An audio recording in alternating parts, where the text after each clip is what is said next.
CERN Basher has been active on X. In fact, I've been responding to all your stuff, CERN. Trying to be a good student on X as well as here. So you've brought some of what you've been talking about on X to the show today, I understand. I have, because your responses are so amazing. I figure we should discuss it a little bit deeper. Okay. All right. Well, I don't know. Have you've been following the regular news too? I mean, uh, Trump is still got 52% positive ratings.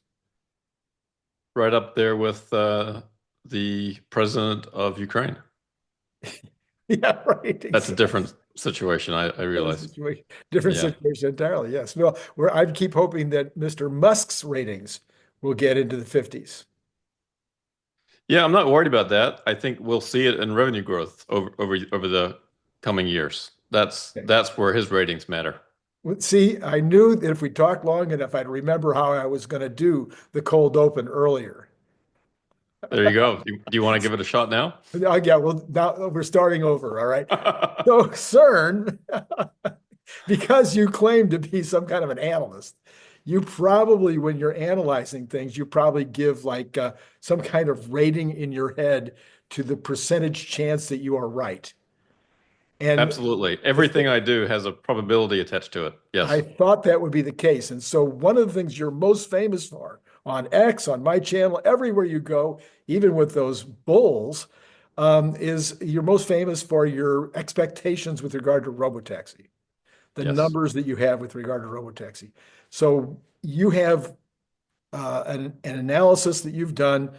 People were asking yesterday and the day before, CERN, is this real? Is CERN's number real? So what percentage chance do you give to your numbers panning out? My number's panning out. Well, I have a range of different scenarios, Right. but you and I have discussed the model. We even built a model with your assumptions. Right. Um, I would ascribe a very high probability to Robotaxi being extremely successful. The question is how successful. Right. And I think the upside, I think, is not in necessarily, passengers and fare revenue. The upside, and very few of us have really tried to model this too much, is other revenues, like from delivery services, for I see. example. Hmm.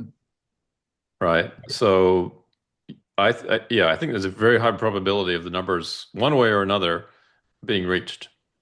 Okay. And the interesting thing about this now is there have been a lot of people that have independently taken a crack at this. Hmm. Hmm. Right? ARK Invest most famously, but there have been plenty of other people, and it's interesting. We've all kind of arrived in the same ballpark. Yeah.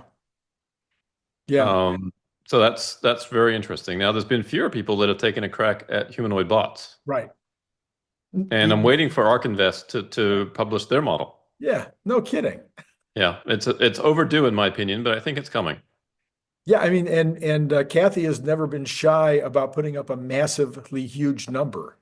Yeah. So, and in the case of Optimus, the number is going to theoretically be multiple times of what she came up with the Robotaxi. So, but she hasn't been shy about that. So, In the case of Optimus, massively huge is the starting point. right, it's like the minimum.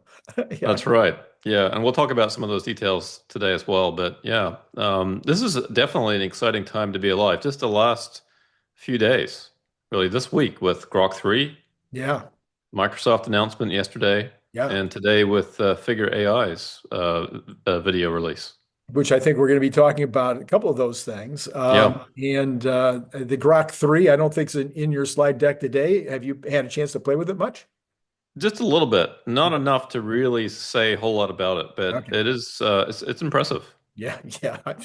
I definitely think, and it's only going to get better. Yeah, All that's right. right. Well, take it away, fella. The show is, That they're sounds good. tired of looking at us. They'd rather look at some of your slides. Yeah, well, let's start Nobody with ever something. says, nobody ever says in the comments, hey, less slides. They never say that. Yeah, or more Randy and more CERN. Yeah, we've never had that, have we? I'm not surprised. Well, let's start with this. I think this was one of the coolest images I saw over the last week. This is a Cybertruck actually flying through the air. Okay. I hope I personally don't ever get to experience this, but it is pretty cool to see. This is from their crash testing. Okay. This would have been a fun day to be around Tesla. So how do they do what they did? What is Well, it? there's a ramp here Oh, there's a that ramp. Okay. yeah, the put one side of the vehicle up on this ramp and it I causes it see. to flip over on its I side. see. Okay. All right. Yeah. So before we go further, we've got the obligatory disclaimer. Oh yeah. Okay. Don't All need right. to spend any time on this today other than just to show it on the screen. Okay. All right. All Okay. right, back to this. So 𝐒𝐚𝐬𝐽 awarded the Cybertruck a 5-star score. I think it's their highest rated pickup truck rating ever, if I'm not mistaken. They said so. Yes. Yeah, They said it was the highest ever. The best, the safest car they'd ever tested. Yeah. yeah. I'm And sorry. that's Pickup truck. pickup truck. Yes. Yeah, I don't know where it ranks versus other vehicles. Right. I'm sure it's very high. Maybe they don't compare different vehicle types to others. I'm not sure. Right. But I got to say, back to this image again, I've got to say, I feel very comfortable having a Cybertruck as a vehicle. This crash testing footage that they shared was pretty impressive, Yes. right? And for all those people that said, well, there's no crumple zone, well, the Cybertruck seemed to perform pretty well in that front end collision. Very well. Yeah, this is Elon posted a little bit about that, saying that it was very challenging to come up with the crumple zone, but they were able to do it. yeah. And one of the things I think people were worried about was the gigacast and how it would behave. And according to their modeling, what they want to have happen is for it to splinter into small pieces. Hmm. And that's exactly what happened in the testing. Hmm. So they were very happy to see that. It's always nice when the engineer's expected outcome is similar to what the real world outcome is. That's true. That's true. Yeah, There's the ramp. there's the ramp. Sometimes there are stunt drivers in these things. I don't think there was in this case. But Probably yeah, Optimus. maybe that would be funny, wouldn't it? If Optimus kind of gets out of the vehicle, dusts itself off, and walks away. Yeah, that may be for a future video. And then, of course, other tests, the curb trip where the vehicle slides along, hits a curb, doesn't roll over. In this case, it barely even lifted off the ground. Hmm. The center of gravity in this vehicle is so low. And then this one where they try to roll it over, they have to slide it at a pretty rapid rate for it to roll over. Here's this ramp ditch where they drive this down until it tips over. It's pretty Hmm. severe. Hmm. Um, Here's the one where it's upside down. Can it hold its own weight? Oh, okay. Looks pretty good. Yeah, yeah. And here's the one where they did actually manage to roll it over Hmm. and it lands back on its feet, so to speak. So that was great. Shifting from that entirely, here's a image of another delivery for Tesla Semi. Hmm. And Herbert actually talked about this. I think it was this morning. Um, so Watt EV has finalized a supply agreement with Tesla for 40 Tesla semis. Hmm. 2 of them have been delivered. So if you're in Long Beach or Los Angeles, Randy, you might see these around. That's right. That's right. And the other 38 are expected to be delivered by the end of next year. Hmm. Yeah, And I saw a reply from someone from Tesla today to a question about when will Tesla Semi be delivered to the non-launch customers, and their response was 2026. Okay. That was from Dan Priestley, the head of the Semi division. Yeah, apparently their pilot line is producing a few vehicles, but maybe not even close to the 100 a week that we thought the pilot line used to produce. Right. Yep. All right. So that's the Cybertruck and the Semi news. Great results, promising developments from both of them. This is the one cartoon for our slide deck today. We've got too much other great stuff to share to fill it up with cartoons. But the computer says, I'm the genie from Pandora's box. And the 2 humans are looking at it a little scared. And one of them says, either the AI doesn't yet understand metaphor and irony, or we're in big trouble. So Thought that was clever. Yes. All right. Well, this morning we woke up to the news from Figure AI. They're a new model called Helix, and we saw a video of two humanoid robots working together to put objects that they apparently had never seen before in their proper place. Now, if that is true, if that is accurate, that's impressive. That sounds like a big step forward, in my opinion. Now, this was two robots working together to put away the groceries. Yes. So this would be already a step above humans because my Right. wife and I have no ability to work together to put away the groceries. Yeah. That's right. Yeah. Yeah. And I thought it was kind of neat, and I tried to capture this. I'm not sure if I did, but when they made the handoff, I did it a couple times, I think, in this video. They'd make the handoff, and then the two robots would kind of look up and look at each other. Yeah, I know. Yes. Right. So there Yes. wasn't any verbal communication, but they were, connecting in some way. Yes. This video, I think, would have been a lot more fun had they been talking to each other the whole time. Yes, of course. Yeah. So for now, Figure's lost his voice, but I'm sure it'll come back. Yeah. Um, And what it would be saying are things like, would you please get out of my way? I can put that. I can handle it. maybe. No, Maybe. they seem to work very well together. Yeah. Yeah. Didn't see any disagreements about where things were supposed to go. Well, because they can't talk. Well, they're communicating without words. I think they're communicating very well without saying anything. Yeah. I think a lot of humans wish that they could do that.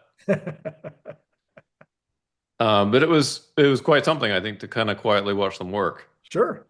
Obviously, there's a long way to go. A lot of people talked about how slow they are. That's fine. That can all be addressed over time. Hmm. But the capability, I think, is quite impressive. Here, one slides over this tray, and the other one puts the apple inside. Hmm. Hmm. Um, so that was pretty neat. And then Brett mentions, he says, what's truly exciting is that these robots can now generally pick up any household item. For Hmm. instance, we asked it to pick up the desert item. Helix identifies the toy cactus, chooses the nearest hand, and executes precise motor commands to grasp it securely. Hmm. Hmm. Um, so if that's the case, it should make training robots a lot easier and faster than we previously thought. Well, moreover, I mean, I thought his main point was going to be, because that's what he started out with, was that these were objects that the robots had never seen before. These were, in an environment, where there was options of cupboards or drawers or refrigerator, whatever, to put things away. And then the bots were able to apparently, like an LLM, go into their storage of understanding and recognize how to handle the items, Hmm. where to put them.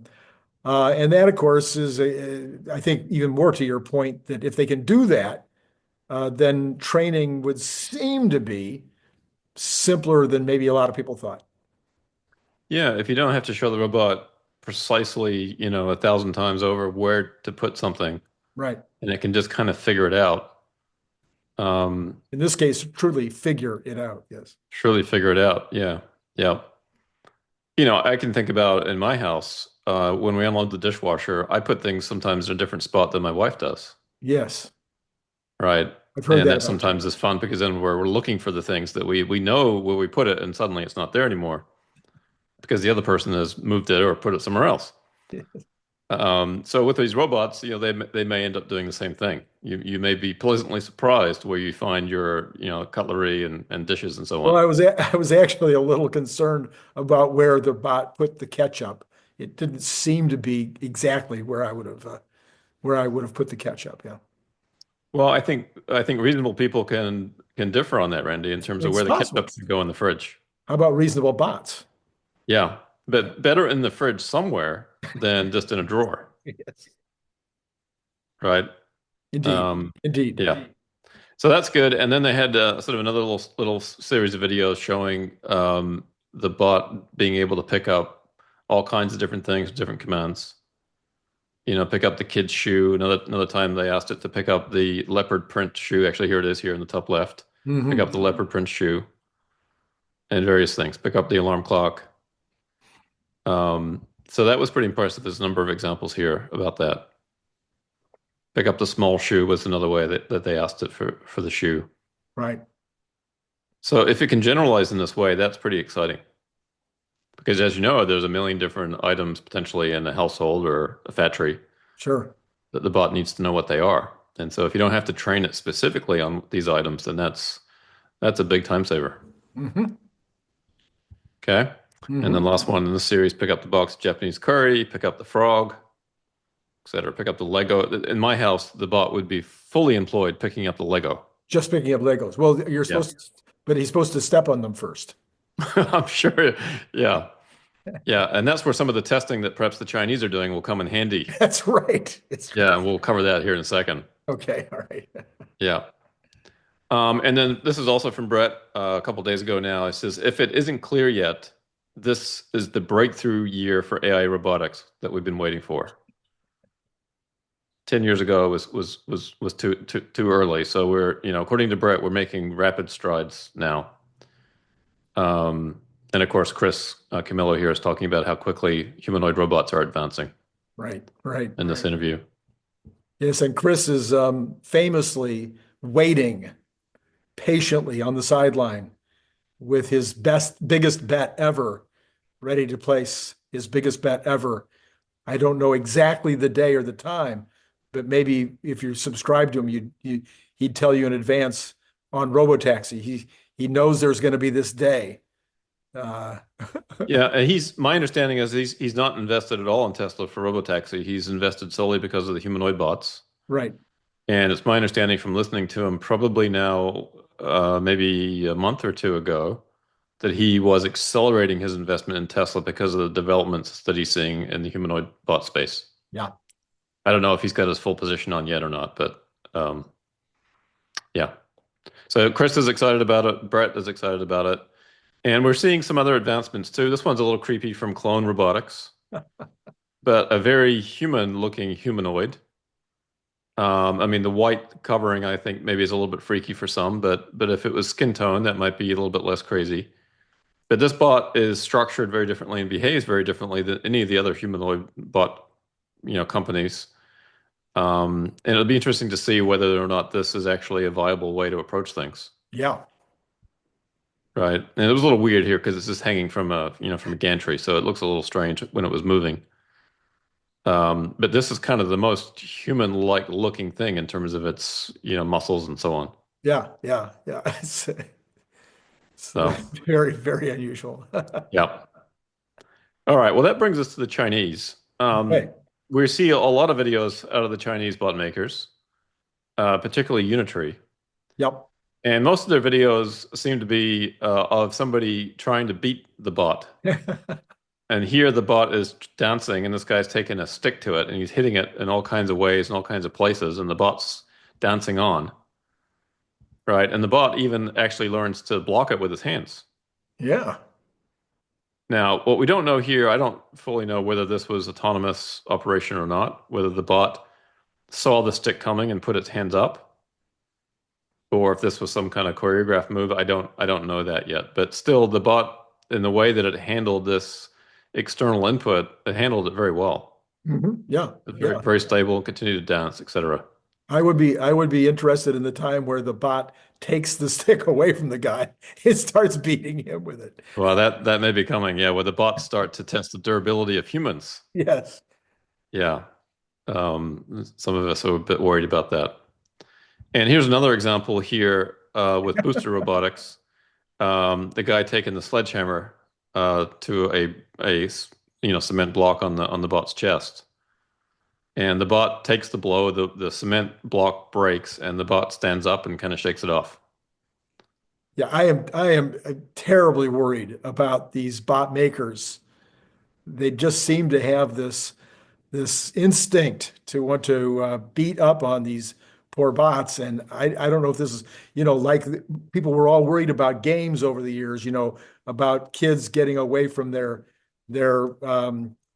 various video games, and then going out and replicating the killing instinct. Mm. So this is even more of now maybe it's the opposite. Psychologically, maybe they're getting their aggressions out and wouldn't need to go and do it to a human. Maybe. We Yeah, will see, won't we? yeah, Um, further examples here, smashing a bottle over the bot's head, and no apparent damage. And then here the bot's walking and they're just whacking it with a stick. I've got one image, I guess, of that. It's interesting when we think about this, why is this important? Well, we want to show that the bot is durable and it can take these blows, right, right? And particularly in certain environments. Um, if you think about, for example, coal mining in China, it's a pretty dirty, pretty harsh environment, pretty dangerous. right. So to have a bot that is durable might not be a bad thing, and particularly a bot that's really small might not be a bad thing for coal mines either, Yeah, right? Um, so the Chinese, may be looking at developing their bots for some specific purposes, and that's maybe why we're seeing some of the testing behavior that we're seeing from them. You can see this bot doesn't really have much in the way of hands. It's just got these little knobs. right. Now, it could still pick up boxes and things like that, but it wouldn't be able to do what the figure bot showed us it was capable of. And I'm sure at some point the Chinese will turn to that in terms of developing, dexterous hands. Right, right, right.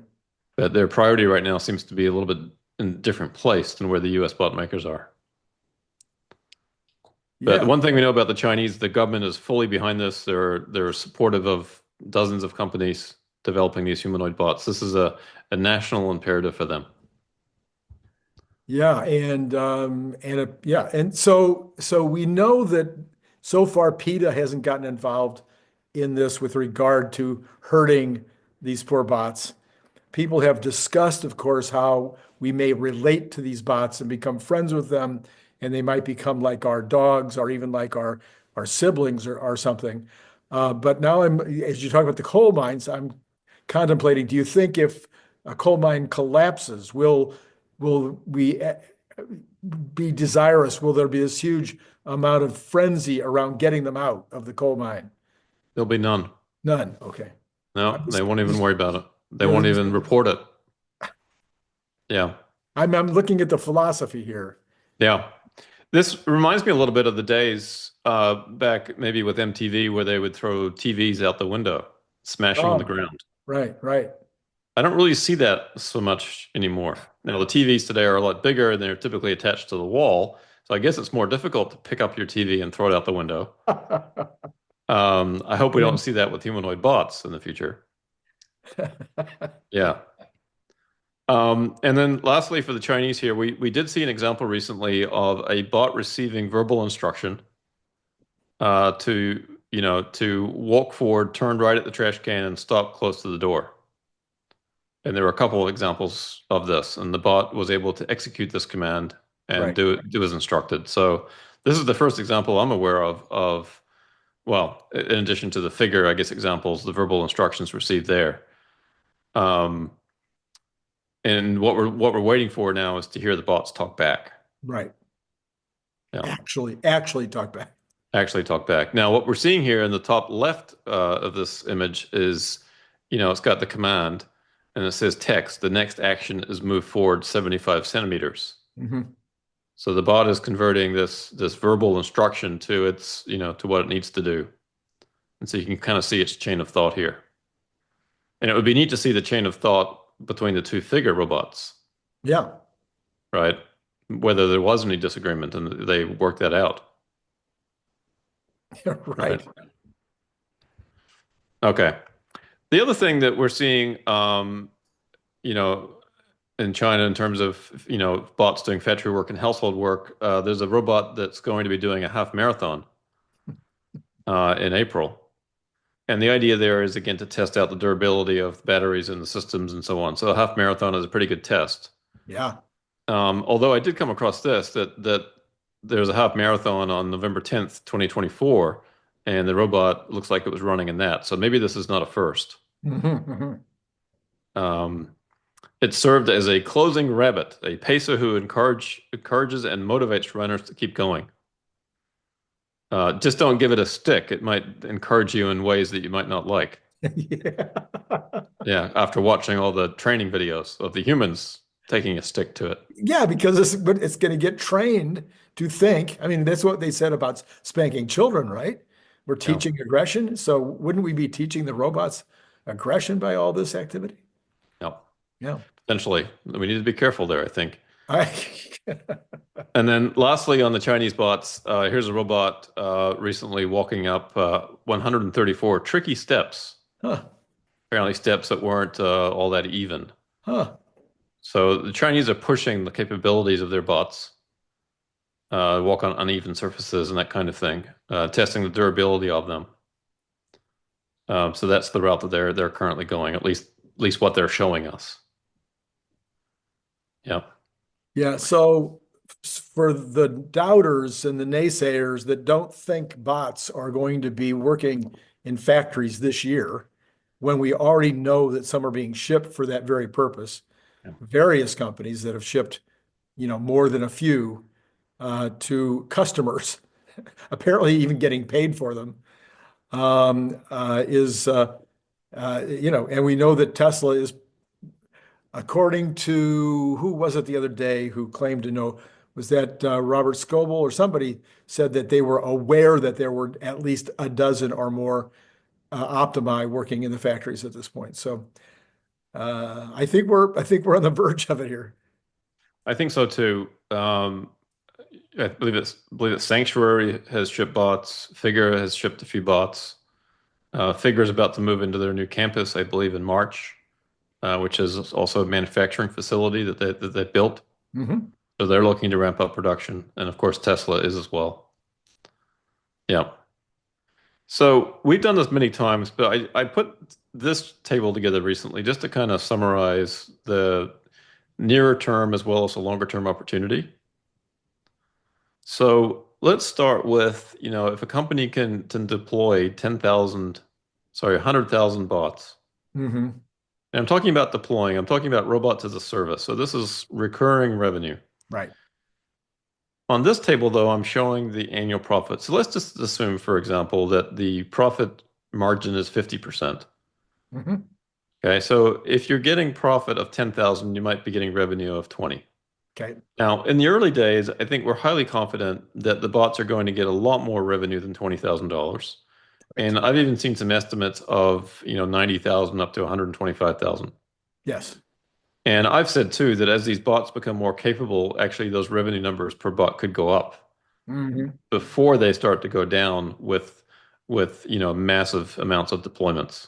Right. But again, if we just focus on a 100,000 line, let's just assume, for example, that these companies are able to deploy their bots at $100,000 a year in revenue and that they get net profit of about 50. Hmm. Okay. Now with a and that would be $5 billion, by the way, of profit. Right. Okay. If you apply just a 50 PE to that, and I would argue that that should actually be a lot higher in the early years, but let's just stick with 50 PE. You're looking at a $250 billion valuation for a company that's just deployed 100,000 robots. Right. Right. Now, on one hand, 100,000 robots sounds like a lot because we've never ever seen that many in one place before. Right. But you think about car manufacturers, making, in some cases, 8 to 10 million vehicles a year. Sure. Right. Or Apple with its iPhone business making over 200 million a year. 100,000 robots is not a very big number. Not even close. And with way more use cases than either the phone or the cars. Yeah. Yeah. Now, over time, I do expect pricing to come down Hmm. as these manufacturers achieve economies of scale, and of course, as competition comes in. I've never said that Tesla has this entire market to themselves. I think there'll be plenty of competition. Hmm. Now, in the very, very long term, I think that manufacturing at scale is going to be one of the critical factors, and that'll drive down the pricing. Hmm. So let's just, for example, then say that the bots are making $10,000, but we're at the point where you're only making $10,000 a bot, Right. right? And maybe you're earning $20,000 a year in revenue. So the competitive forces have worked their way through the market, right? There's been a shakeout in the bot makers. Let's look at this as just the industry. Let's say the industry now has deployed 10 million bots, Hmm. okay? And if it's $10,000 of profit, that's 5 trillion in market cap for the industry at that point. And again, 10 million bots deployed is a tiny number. If it's now suddenly 100 million or a billion bots deployed at some point, you're looking at 50 trillion and then 500 trillion Brilliant. dollars. And that's just with profits at $10,000 a bot per year Right. with a PE of 50. Okay. Now, let's say you think that there's going to be massive competitive pressures and that there's only going to be $1,000 of profit per bot per year. Okay, then that 500 trillion is 50 trillion Hmm. for the industry. That's still the world's biggest industry, Right. right? Even with those low numbers. And again, a billion bots deployed is not a crazy number. Right. Oh, It's a well, crazy number for next year or, 3 years from now, but it's not a crazy number over time. Elon thinks it'll be 24 billion. Could be. He's Right. talked about a multiple of. And of course, Elon probably knows very well how many bots he wants to send to Mars. Right. And frankly, the more the better because you need to get enough materials there, enough work to be done so that you can make the place useful. It's a bit of a fixer-upper planet. Yep. Yep. Yep. So you've got to send a lot of material there in order for things to get fixed up. So Elon probably knows what he's talking about there. So maybe there's a few billion on Earth and then the rest, the 20 billion elsewhere. Hmm. Who knows? Um, so some look at this and say these are crazy numbers. And in some ways they are, because we can't really imagine an industry potentially this big. Now, I don't really believe that once we have a billion bots, necessarily these companies will make $50,000 in profit. I don't think we'll get to that 2.5 quadrillion number Hmm. in the bottom right, Hmm. right? That does seem crazy to me. Yeah. But again, this is just a billion.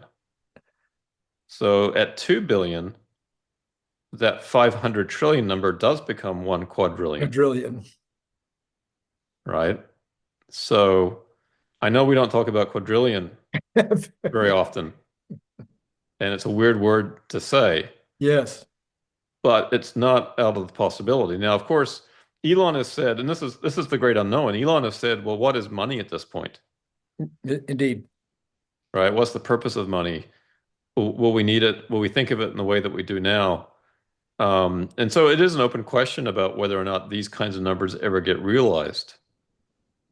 But at the very least, it does seem like a good idea to be at least invested in companies that have this kind of potential, Yeah.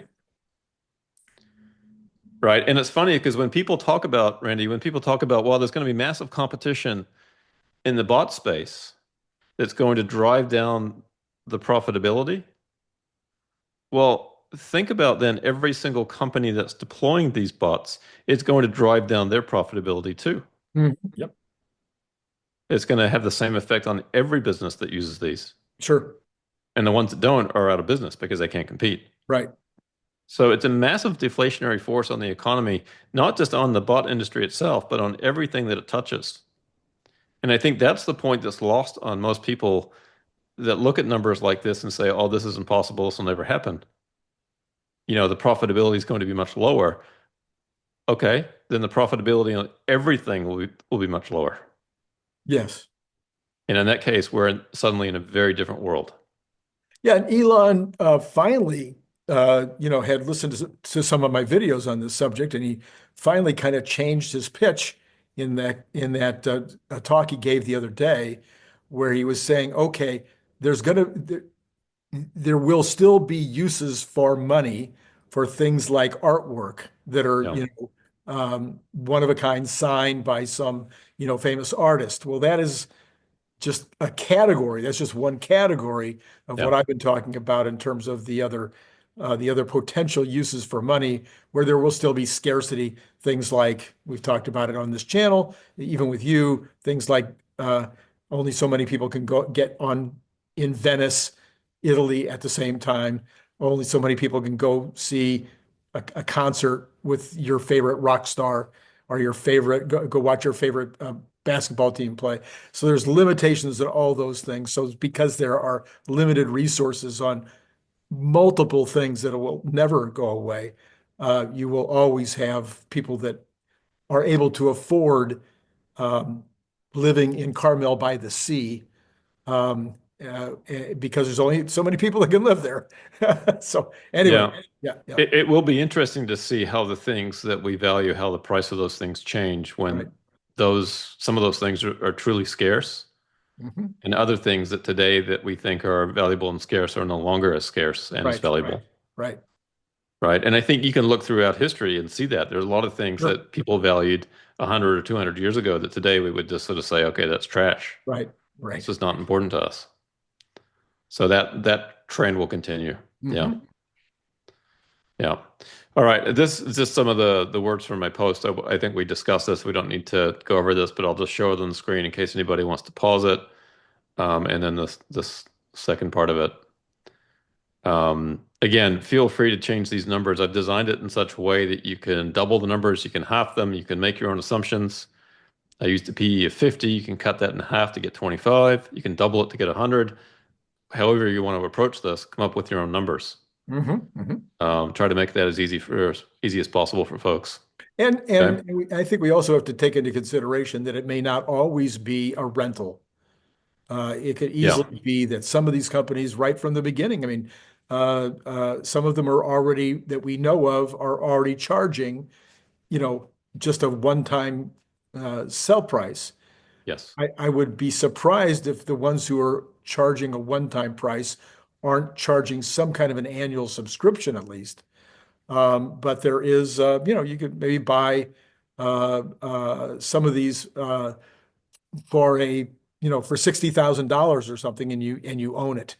So there's going to be a point at which Elon has even talked about getting it down to 30,000 as an amount a household could afford, where the bot might be costing Tesla 7,000 to build, selling it for 30. That's still, that's NVIDIA type profits. So That's right. And if we get to that scenario, I think where, there's $1,000 a year profit, well, maybe it's 5,000 up front, yeah.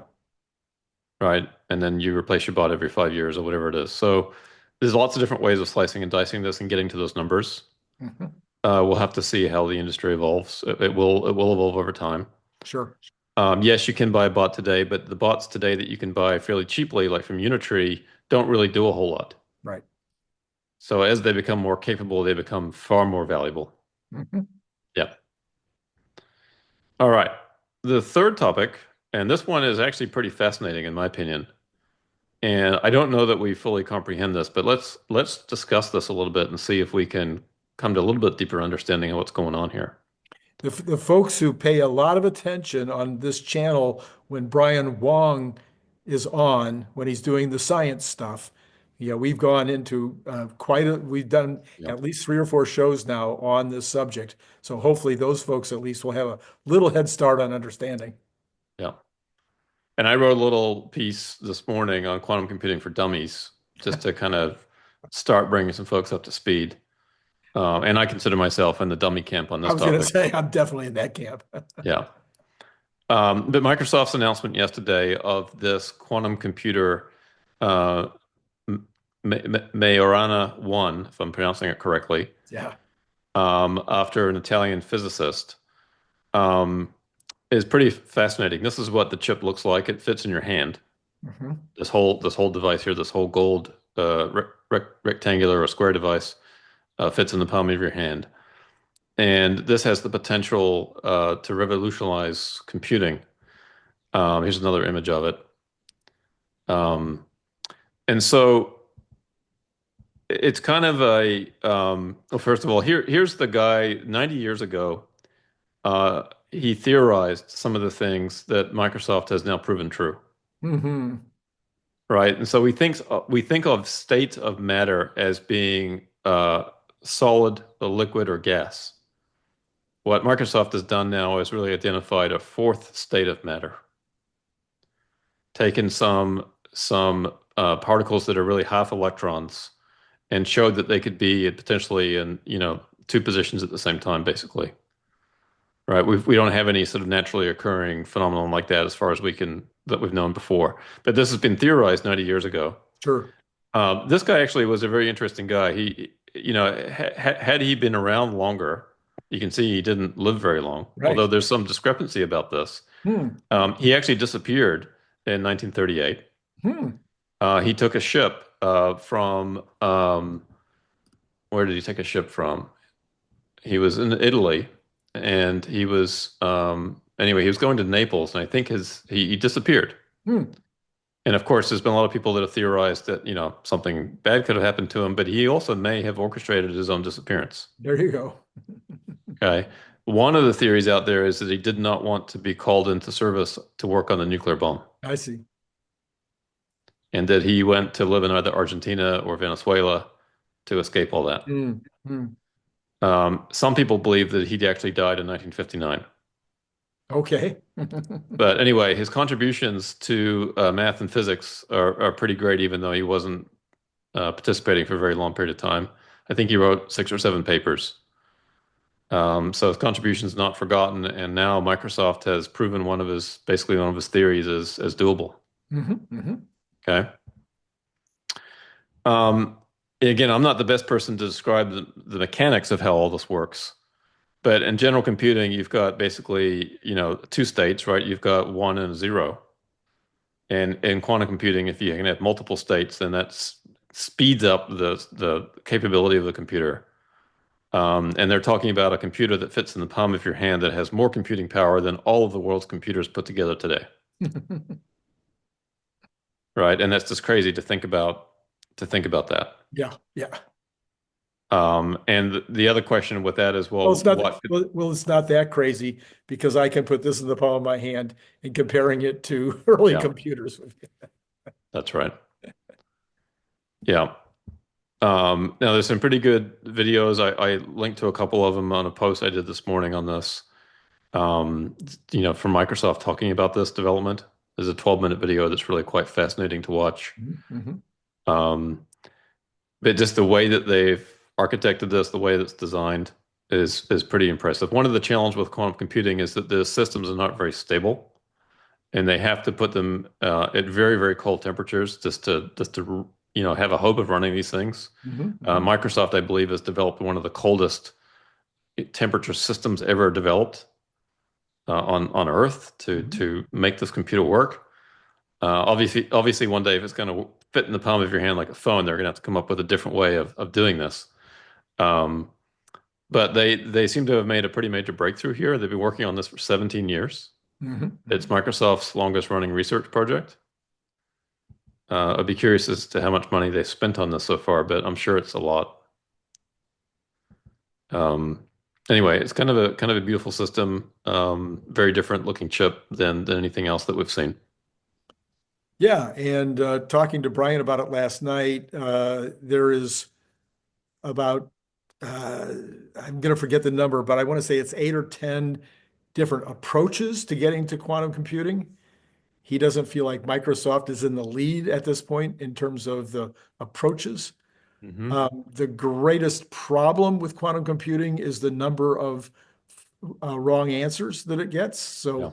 So it's a matter of getting it to have less to be less wrong, as Elon would like to say. So you might right now be at 92% correct on the answers that it'll give, and the goal is to get it to, where it's 99.99 or whatever correct.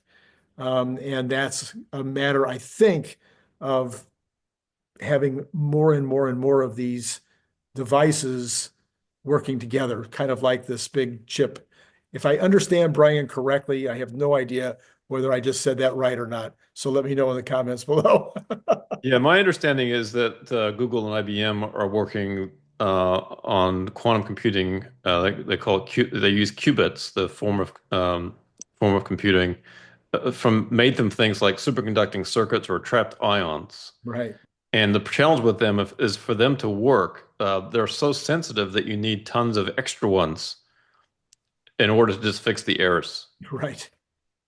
right? So the analogy is it's like having a team of babysitters at a party to babysit one person, There you go. right? So with that analogy, that sounds kind of dumb, right? Yeah, But in computing, if it's cheap, then that's fine. That yeah, can work, yeah.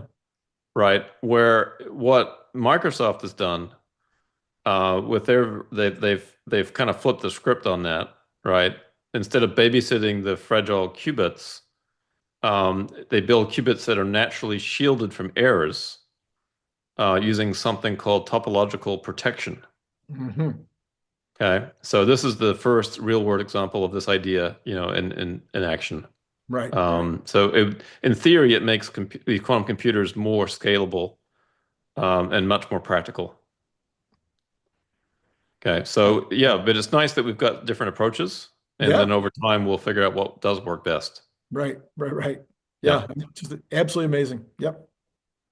Um, yeah. So anyway, this is something I think that we saw an announcement I think from Google. What was it, a month or two ago? Yeah. About their quantum computer, and of course, a lot of people kind of poo-pooed that announcement. Some people are doing the same thing with Microsoft. But nonetheless, I think advancements are being made here. I think there was also a recent 60 Minutes episode on IBM's quantum computing effort that was quite interesting. Um, so again, we hope that US companies are at the forefront of this. They need to be. Hmm. Hmm.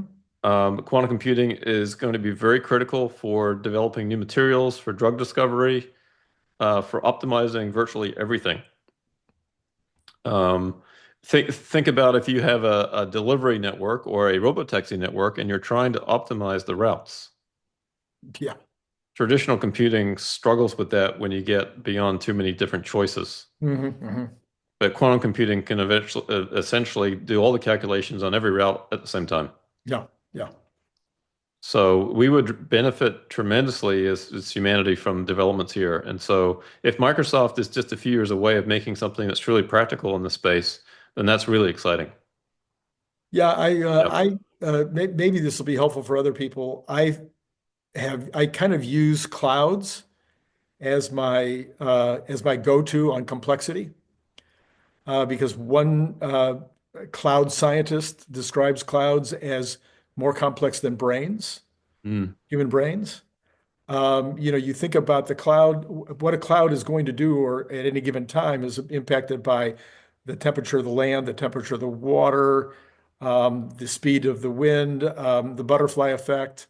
You can go on and on. The directionality of the sun at any given. I mean, gravitational pull. I mean, just like massive numbers of things are impacting how that cloud forms and then changes and then interacts with other things in the atmosphere. And so getting a quantum computer, well, the bigger the computer, these computers that we're building now, the bigger the computer, the more inputs you can have, and the better chance you have of being able to replicate or to understand how that cloud might move or change over time, which would give us a better ability to understand weather, and things like whether global warming is true would become more and yeah. more, we have more and more capability to understand it. Yeah. Any kind of real world modeling where there's, thousands or millions of inputs, that would be critical. Otherwise, we don't stand a chance in modeling that kind of stuff. So Um, speaking of thousands and thousands of inputs, one of the questions I've been wanting to ask you, are you using any of the LLMs, including Grok 3, mhm. to predict stock patterns or market patterns, or things that might give you an insight into what the price of any given stock might be tomorrow? I am not yet. Okay. I'm not yet. I think that would be an exciting possibility. Although, again, that's probably a problem for a quantum computer rather than a large language model, because there's so many different independent inputs that go into that, Right, right. right? And so I'll be sure, Randy, to get the first quantum computer on that. That would be my goal, I guess, on that space. But no, I think that LLMs, I think, are very interesting. They're great assistants at this point, Mhm. helpful in research and gathering information, helpful in writing and making things more readable and understandable. That's very helpful in that process. Mhm. But yeah, they will only get better. Yeah. Um, yeah, I've and I been think anybody that doesn't use them at this point is making a mistake. I've been asking it, like to give me one or two different technical analyses of, Tesla over the next week or the next month. Or I haven't played with it a ton, but I have asked it a bunch of those kind of questions, and it's perfectly happy to give me answers. Not one of those answers Right. have any Yeah, relevance or not. That's a whole exactly. other story. It's a bit like when you ask a 3-year-old, Yeah, what right. his or her prediction is about something. They'll gladly tell you. Yeah. Yeah, and Or a they're 77-year-old. Oh, yeah. I'm not 77 yet. That's next month. Anyway, yes, we'll tell you all day long what we think. that's Uh, right. yeah, whether we're So, right. it's great that they're confident in their prediction, but it may not be too useful. All right. So, you got anything else smart to say before we turn you loose, or Probably not. I think that's the limit of my you've done it, huh? contribution this week. Yeah. Okay. All right. Well, Yep. CERN, it's always, I can't see your Optimus. Is he back there holding up the plant? Okay. I just want to make sure Still there. still back there holding it up or giving a victory sign. I'm not 100% sure exactly, but Yeah. No, I'm excited about the developments in the humanoid robot space. And I think that those of us who've been talking about the potential for this industry, I think we're seeing things accelerate. yeah. Um, I think even Brett maybe wrote another post kind of about this, that he thinks things have kind of accelerated by about 3 years from where Mm. he originally Wow. thought. Wow. Maybe perhaps at this point last year or something like that. I forget the time frame that he was talking about, but so I think it's favorable, and we're getting some developments in computing that I think will be very helpful. Hmm. Hmm. Just by the way, one thing on the topic of quantum computing, one of the things that people say, they say, oh, once we get quantum computers, that means that Bitcoin is history, Oh, no, yeah. right? And it's interesting that they go there because along the way, you know what else is history? Every other computing system and Right. password, including the nuclear codes, Yes. are hackable. Right.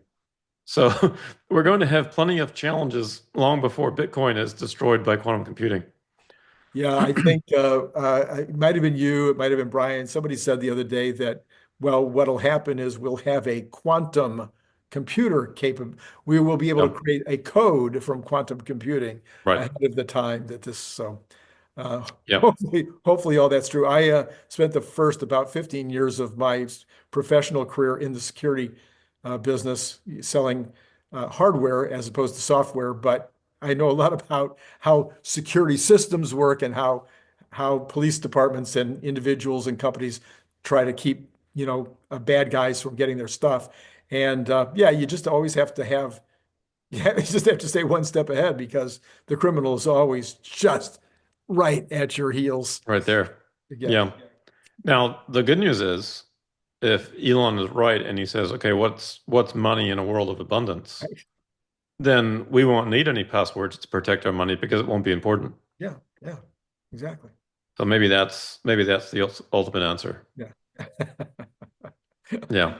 Okay, CERN. Well, thank you as always for coming on and providing us. In this particular case, I had asked for now you had already done it online, but I was like, CERN, you got to bring this on the show today.